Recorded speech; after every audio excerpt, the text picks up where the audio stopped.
Mm, no sé si conoces esta frase de si un árbol cae en medio de la nada, ¿produce ruido? Porque estaba hablando con mi papá hace quizá unos 3 meses. eh, bueno, de hecho estaba estudiando hace unos 3 meses y esa pregunta apareció en mi cabeza, o escuché o leí en algún video o algo así. Eh, Me puse a investigar. Resulta que, hablando en términos científicos, eh, si un árbol cae en medio de la nada y no hay nadie para escucharlo, no produce sonido o ruido. ¿Por qué?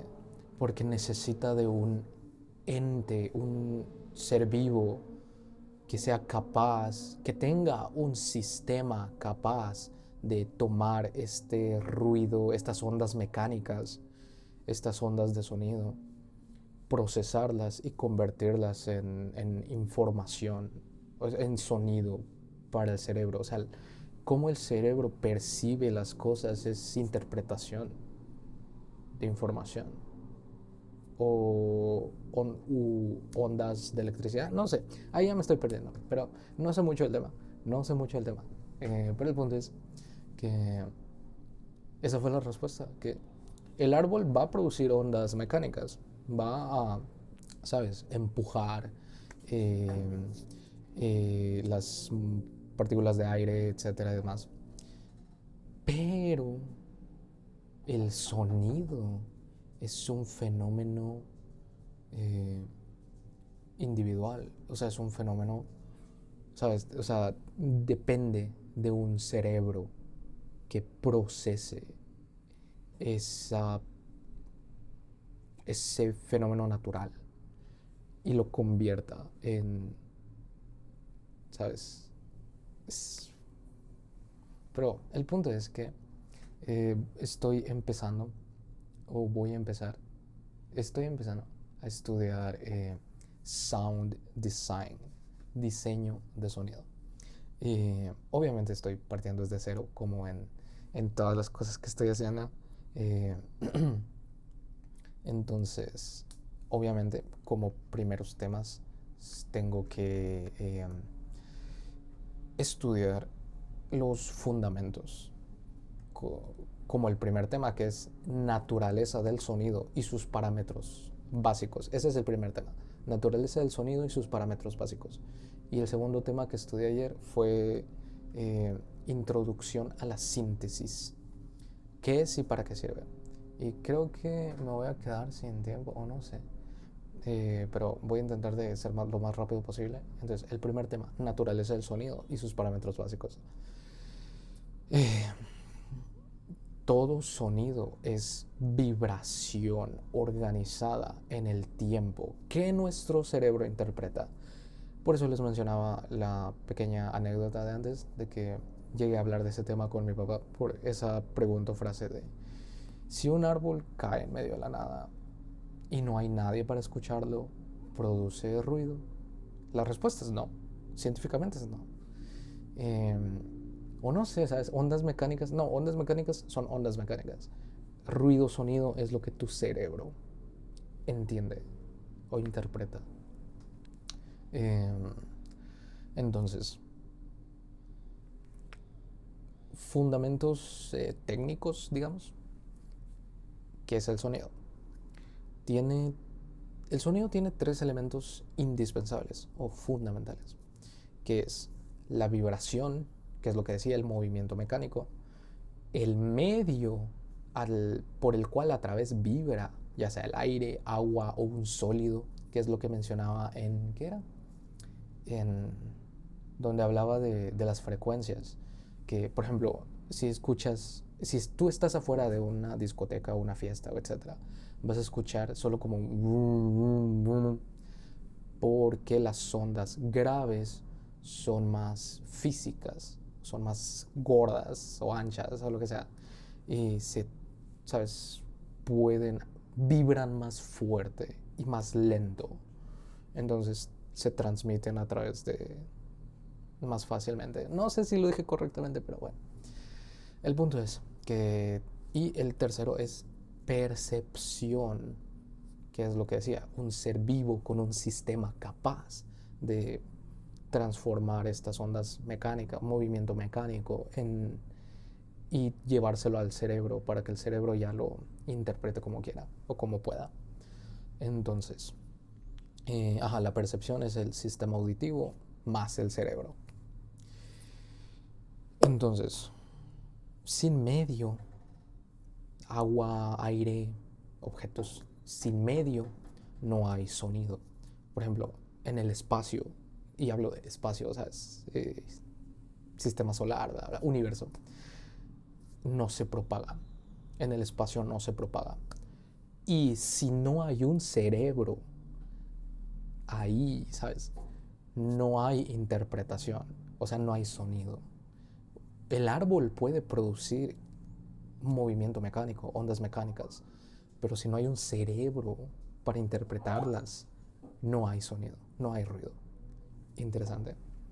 Entonces, parámetros fundamentales, que ya lo había mencionado y son como un poco obvios, o no sé, tal vez debería saltármelo, pero por ejemplo está la frecuencia, que se mide en hercios, o que son oscilaciones por segundo, o vibraciones por segundo.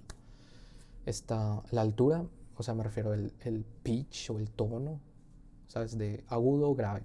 Agudo más rápido, grave más lento. Es la cantidad de ciclos por segundo. Agudo más rápido, o sea, más ciclos por segundo. Grave más bajo, o sea, menos ciclos por segundo. ¿Sabes? Un subbass está como a 50 hercios, o sea que son 50 vibraciones por segundo. Y, por ejemplo, la 440 son 440 vibraciones por segundo, y etcétera. Entonces, nuestro oído, como mencionaba en lo de la parte de las frecuencias, creo que ayer, tiene un rango de 20 hercios a 20.000 hercios. Pero somos más sensibles en el área de 2.000 hercios a 5.000 hercios. ¿Por qué? Porque ese es el rango de la voz humana. Evolutivamente hemos desarrollado más esa sensibilidad a ese fragmento o parte de, de esas frecuencias, porque es donde está nuestra voz, es lo que nos permite comunicarnos entre sí. Es una cuestión evolutiva. Tal vez de Neil deGrasse Tyson tiene algún video sobre eso, sería bueno. Pero bueno, es la zona de donde está la presencia vocal. Entonces, luego está la amplitud. La amplitud de onda, mira, yo no sé si es correcto, yo creo que no es correcto, pero la amplitud de onda la puedes entender como el volumen, ¿sabes? Mayor amplitud es igual a mayor presión sonora. Pero esto es lo que estaba viendo ayer en un video de una chava que, mira, es de hace como 5 años, pero el video a mí me sirvió mucho. El video es increíble. Lo guardé en favoritos. Es playlist. Aquí está. El, curvas, curvas de Fletcher y Munson, que es lo que estaba mencionando ahorita, que el oído o nosotros los humanos no, eh, no percibimos el volumen linealmente, sino con curvas logarítmicas, y en este caso curvas de Fletcher y Munson, que el video que vi se llama Curvas de Fletcher y Munson, del canal Teresa Campos, que es un video muy útil. A mí me dejó, mira, vi otros videos que no me quedaba claro, pero este video, mira, por eso yo digo YouTube, libros, cursos en línea, o sea, no sé, um, se cortó porque me quedé sin almacenamiento. en el teléfono, entonces se cortó el video, pero continuando con el tema, en ese canal está el video de estas curvas de Fletcher-Mansell, que lo explicó muy bien, o al menos yo le entendí perfectamente todo. No sé, ¿sabes? No sé si se puede ver ahí en el espejo, tal vez. Bueno, un espejo ventana. Pero el punto es ese, que nuestro cerebro, por ejemplo, viendo la gráfica, por ejemplo, si tuviésemos un... ¿cómo decirlo? Por ejemplo, nuestro cerebro tiene problemas escuchando los graves, pero como mencionaba, la zona de 2000 a 5000 hercios es muy sencillo para nosotros porque evolutivamente nos desarrollamos para escuchar claramente esa parte, porque es donde está ubicada nuestra voz o la voz humana. Entonces, por ejemplo, para escuchar igual una onda sonora baja al mismo volumen o de percepción que una onda en 1000 hercios, la de creo que 50, o de tomamos la de 100, la de 100 hercios deberíamos tenerla a 50 decibeles, mientras que la de 1000 solo a 20, para que se escuchen al mismo nivel. Entonces, ¿sabes? Vean el video, es muy interesante. Y continuando con el tema, porque tengo que terminar.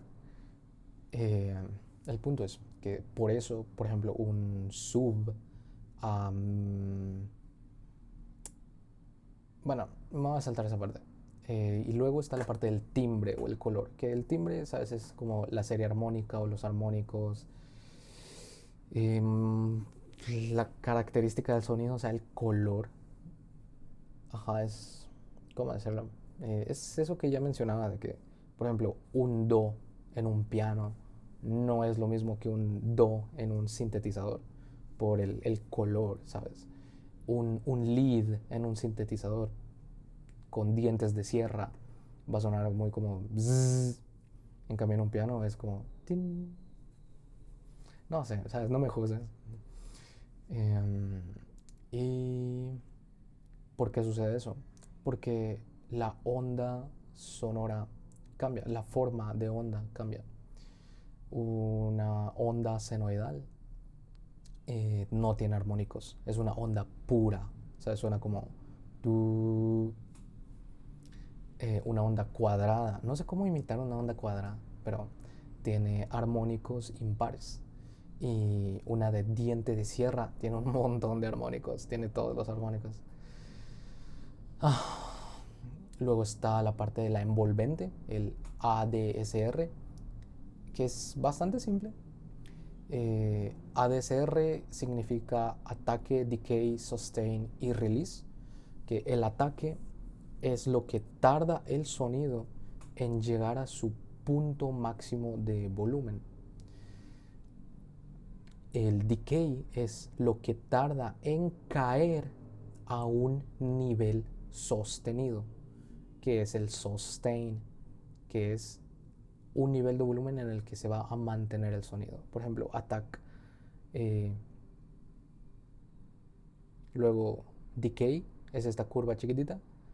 Aquí está el sustain. Y el release es cuánto tiempo tarda en desaparecer el sonido. No sé si me di a entender, pero por ejemplo un kick tiene ataque ultra rápido, súper rápido, pero es como ¡ta!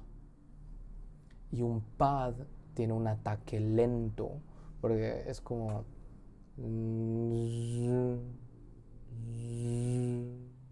más o menos.